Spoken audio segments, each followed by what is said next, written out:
jaamacadda Golis ee magaalada Hargeysa ayaa u soo gabagabaysay waxbarasho muddo 4 bilood ah ay qaadanayeen ardaydii imtixaanka sanad dugsiyeedkii 2017 ka haray ee wasaaradda waxbarashadu ay hore u sheegtay in ay fursad siinayso lagu gaarsiin doono ardaydii imtixaanka ay wada fadhiisteen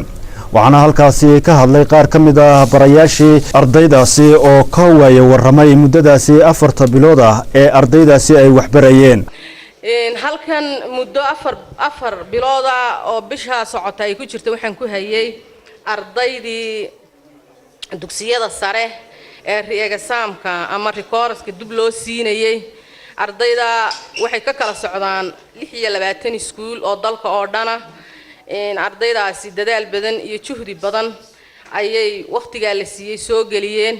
aad baan uga mahadnaqayaa insha Allah waxaan u rajaynayaa dhamaantood guul دكتور حسن عثمان عادي عادي سلام يا بالله التوفيق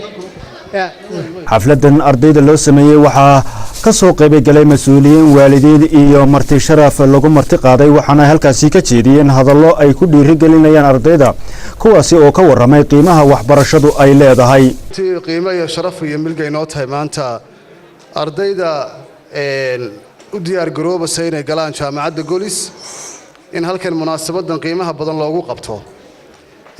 sida halkan laga sheegay ardaydan waxay ahaayeen ardaydii sekondariyada ka soo baxday oo heerkooda waxbarasho ee aqooneed kor loo qaadayay si ay u galaan jaamacadda Golis waxaan u mahad celinayaa macallimiintii runtii waqtiga badan gelisay iyo jaamacadda Golis oo iska kaashadayba maanta iyaga qiimo u tahay inay halkan ardaydu soo gaaraan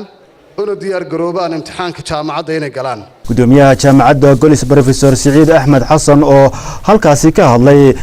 ayaa ka waramay dadaalka ay sameeyeen ardaydan iyo jaamacadahan waxa ay u qaban doonaan adduunka dadku horta markay wax bartaan laba ay u qaybsan yihiin ama saddex weeye dadka marka wax la barayo ardayda qaar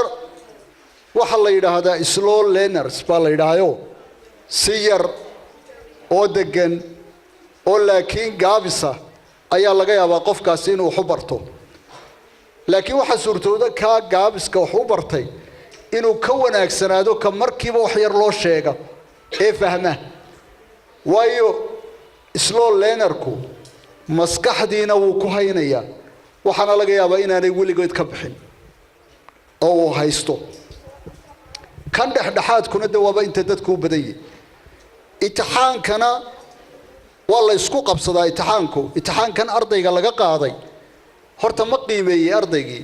oo ma soo saaray wuxuu ardaygan yahay waxaan markaa idin leeyahay haday jirtaba oo imtixaanka la sheegaya ay jirtaba idinka waxaan idinku bashaaraynayaa inaa ka wanaagsantii kuwii kale sababtoo ah wixii waa ku dhagteen waana haysaan waxaana la idin siiyay tamriin fara badan iyo practice fara badan dawladda iyo wasaaradana aad baan ugu mahadnaqayaa iyo leyle iyo macallimiinteedii iyo jaamacadda Golisba meel wanaagsan maanta waa la idin soo gaarsiiyay